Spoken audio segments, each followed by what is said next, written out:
به بریارێکی ژەهمینداریya گشتî Encûmena Niştimaniya Kurdî li Sûriyê helkeftên meha Adarê li herêmên Rojavayê Kurdistanê dê werin vejandin û xişteya vejandinên jî hatiye sazkirin ji bo em bêhtir li ser helkeft û bûnev û xişteya yên Adarê bûneyên meha Adarê rawestin me mêvandariya Mihsin Tahir serokê ofîsa xwecihên NKSê kiriye. Mamosta Mihsin ev dema te baş. Dem baş. Eger tu ji me re xişteyê hinekî ji me re zelaltir bike xişteya bûne û helkeft û bîranînên meha Adarê ji me re zelal bike we çi daniye di xişteya we de? Belê wek Kurd hemû dizanin heyva Adarê heyvek taybetmendîkî wî di jiyana Kurda de heye. Ji ber ku heyva Adarê heyva şîn û şahiye heye ji gelê Kurd de. Ji ber vê yekê jî gelek çalekî û bûyerd heyva Adarê de derbas bûne di jiyana Kurda de. Em jî wek Encûmena Niştimanî Kurdî me hewl daye em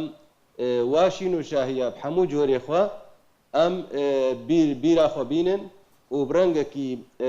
cemawerî fireh em wa bûyera em jîn bikin. Ji xwe yekê Adarê dest pê dike ew roja giring ya di jiyana gelê Kurd re roja koçbarkirina bavê netewa Kurd xwediyê rêbaza Kurdayetî û Nehcê Barzanî Mela Mustafa El Barzanî bo koç barkir ji nav jiyanê lê ma dîsa ma di jiyana Kurda da û rêbaz û nehcê wî heta îro em wek Partî Demokratîk Kurdistan Sûriya di wê rêbazê dişopînin û em ê bişopînin jî heta gelê Kurd li Kurdistana Sûrî bike mafê xwe yê çarenivîsî. Em wê rojê em ê bîra xwe bînin, em ê bi rengekî cemawerî fireh hemû deverê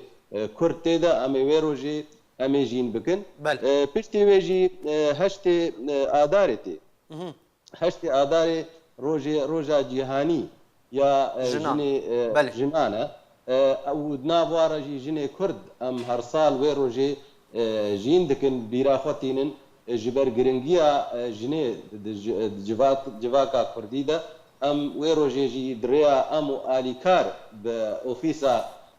jinê û zaroka di Encûmena Niştimanî Kurdî de em ê wê rojê jî bi rengekî münasib bi rengekî berfireh em ê li hemû devera bîr bînin û em ê jîn bikin.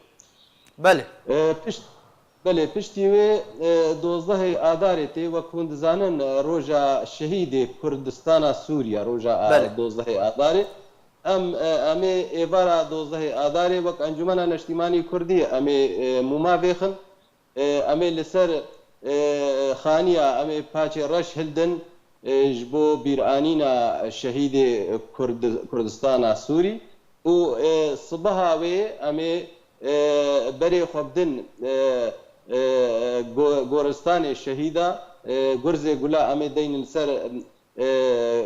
goristanên şehîda û em ê fatihê bixwînin û gotina Encûmena Niştimanî li her derî dihê goristanê şehîda wê bê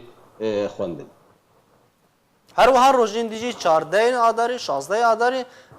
bûneyên gelek hene di meha Adarê de lê belê we çi amadekarî kirine ji bo parastina van xelkên ku wê were amade bibin Mamosta Mihsin? Belê ji xwe ez dixwazim nexşarê timam kim em ê ser jarê jî bisekinin. Piştî dozdehê Adarê wek te anî ziman 14 Adarê jî heye rojbîna Nemir Barzaniye em ê wê jî rengekî berfireh li hemû ciya em ê bikar bînin çalekiya çi di rêya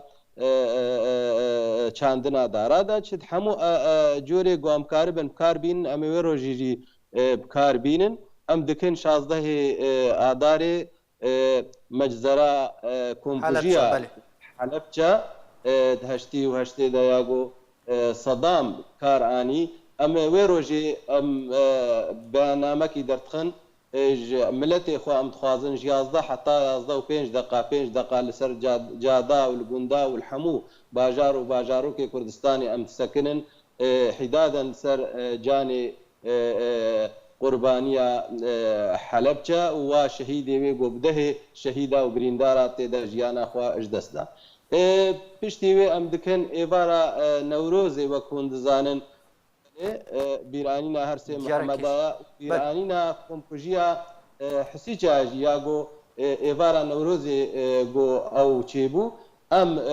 ئێوارە نەورۆزێشخوا ئەمێ مۆما لە هەر دەری لەسەر جەلدا لەسەر خانیە ئەمێ vêxin ئەمێ ئالێ کوردی ئەمێ هلدن و دمینەی بیستوەکی ئادارێ یاگۆ مانگا ئادارێ داویتێ ئەمێ وێ ڕۆژێ ئەمێ بانگ مەبانگاوازیە ملەتێ خۆکریە مەبانگا ملەت و جەماوەرێ خۆکریە گۆ ئەم دەرکەون وەک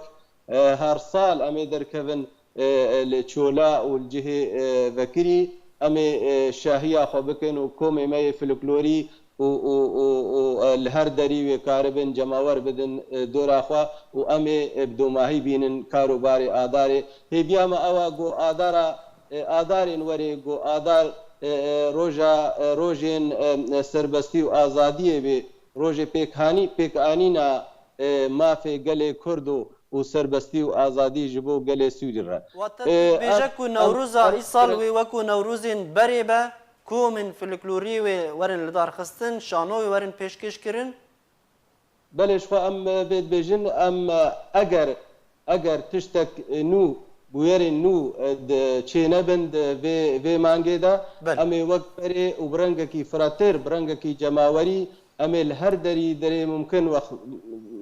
xuyaye em derdkevin derê got çolê heyî çil aliyê tirbespiyê çil aliyê dêrikê koçerata derê got mumkin em her sal carî em derdketin em ê îsal jî wek bi rengê berê bi rengekî cemawerî komê folklorî em ê derkevin û em ê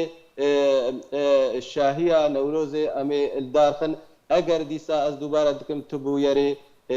nû newin meydanê. Baş e em ê pirsa xwe bikin ji bo parastina van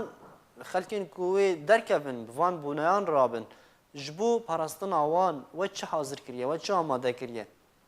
Belê em wek miletê xwe cemawerê xwe em naz dikin cemawerê me cemawerek aştiyan aştîxwazan ti cara jî di Newroza de va ahenga de çalakiya de miletê me her wextê şiyare û ev tiştê nebaş nehatine dîtin. Dever jî aram e heta radeyekî em dikarin bêjin em wê bi rengekî silametî wektê xwestin wektê yanî em hêvîne got derbas bibe em berî wê jî bi rojekî di duwa cihê got millet cemawer de dikevê em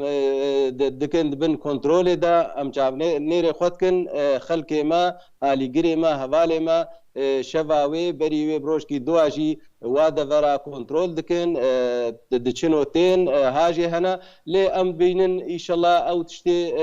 xirabî got li bîra me ne ew tişt wê nebin û milletê me bi rengekî